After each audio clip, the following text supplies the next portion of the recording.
Barokahna sekolai. Ada yang bertanya sama saya ketika saya berbicara di suatu majelis. Mengapa sekarang ini sepertinya sekolah kehilangan kesaktian untuk membentuk hati anak-anak kita?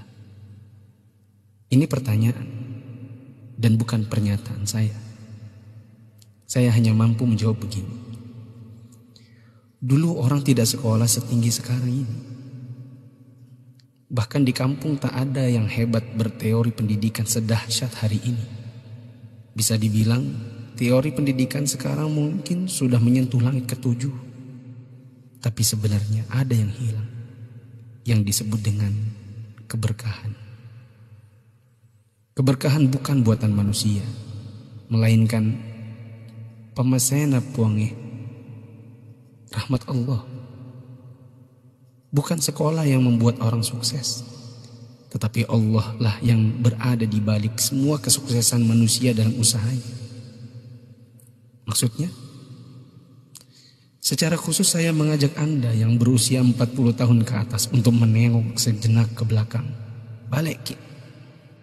Ingat waktu kita sekolah di SD, yang nafas tak baru setengah-setengah, kita sudah disuruh ke sawah, membantu guru matanik menanam padi, membantu guru mencari kayu bakar di dare, di kebun, mengambil air untuk dipakai guru di rumahnya, disimpan di gumbang.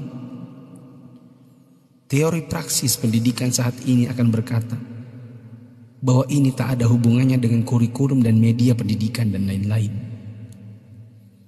Kita disuruh mengerjakan pekerjaan oleh guru yang seakan tiada hubungannya dengan akademik. Bukan itu saja, bahkan mungkin kita pernah menjaga jualan guru. Tak hanya itu, kita kalau dipukul oleh guru hingga setengah hidup, atau masengok, mimisan, akibat pukulan mistar kayu guru dan jangka pelingkar yang ujungnya runcing. Disinilah intinya. Atas itu semua, pernahkah orang tua kita protes? Pernahkah orang tua kita mengeluh dengan tugas-tugas tadi?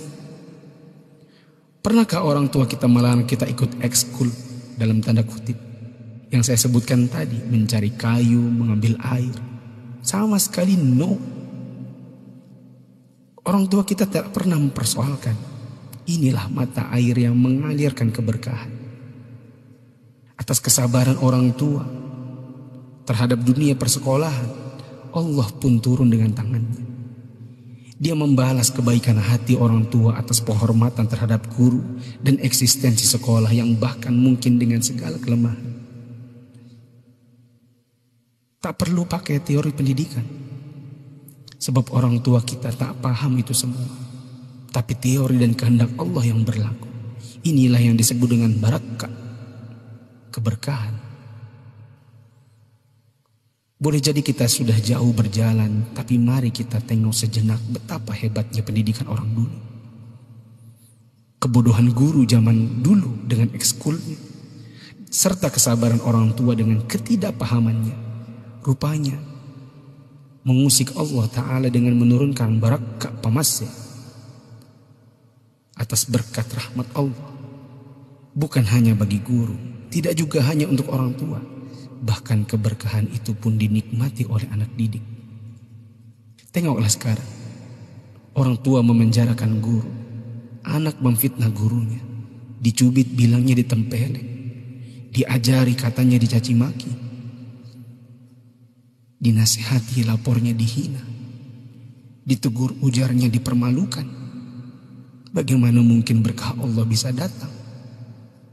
Anda yang berumur 40-an, pernah kita melakukan ini? Bahkan kita membohongi orang tua karena melindungi guru. Kalau perlu orang tua tak perlu tahu apapun keadaannya. Itulah sebabnya di akhir sekolah dahulu kita selalu menyisakan air mata kebahagiaan.